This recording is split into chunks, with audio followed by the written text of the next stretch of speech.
ಈ ದೇವಸ್ಥಾನದಲ್ಲಿರೋ ಕಂಬಗಳನ್ನ ನೋಡಿ ಬೆರಗಾದವರೇ ಇಲ್ಲ. ನಮಸ್ಕಾರ ಶಿವಮೊಗ್ಗ. ರೀಸೆಂಟ್ ಆಗಿ ಸೊರಬ ತಾಲೂಕು ಆನ್ವಟ್ಟಿ ಬಳಿ ಇರೋ ಕೋಟಿಪುರಕ್ಕೆ ಭೇಟಿ ನೀಡಿದ್ವಿ.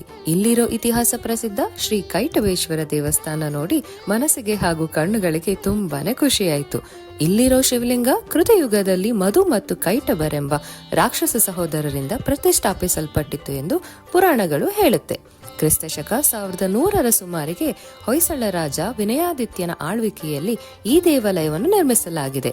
ಈ ದೇಗುಲದಲ್ಲಿ ಕೂಡ ಬೇರೆ ಬೇರೆ ರಾಜವಂಶದ ಆಳ್ವಿಕೆಯ ಕಾಲದಲ್ಲಿ ಅಭಿವೃದ್ಧಿ ಹೊಂದುತ್ತಾ ಬಂದಿದೆ. ಹೀಗಾಗಿ ಈ ದೇವಾಲಯದ ವಾಸ್ತುಶಿಲ್ಪದಲ್ಲಿ ಹೊಯ್ಸಳ ಚಾಲುಕ್ಯ ವಾಸ್ತುಶಿಲ್ಪದ ಮಿಶ್ರಣ ಕೂಡ ನೋಡಬಹುದು.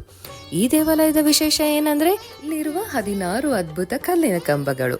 ಈ ಕಂಬಗಳಲ್ಲಿ ನಿಮ್ಮ ಪ್ರತಿಬಿಂಬ ನೇರವಾಗಿಯೂ ಮತ್ತು ತಲೆ ಕೆಳಗಾಗಿಯೂ ಕಾಣಿಸುತ್ತೆ. ಶಿವಮೊಗ್ಗದಿಂದ ಸುಮಾರು 95 ಕಿಲೋಮೀಟರ್ ದೂರದಲ್ಲಿದೆ. ಆನ್ವಟ್ಟಿಯಿಂದ ಹಾನಗಲ್ ಮಾರ್ಗವಾಗಿ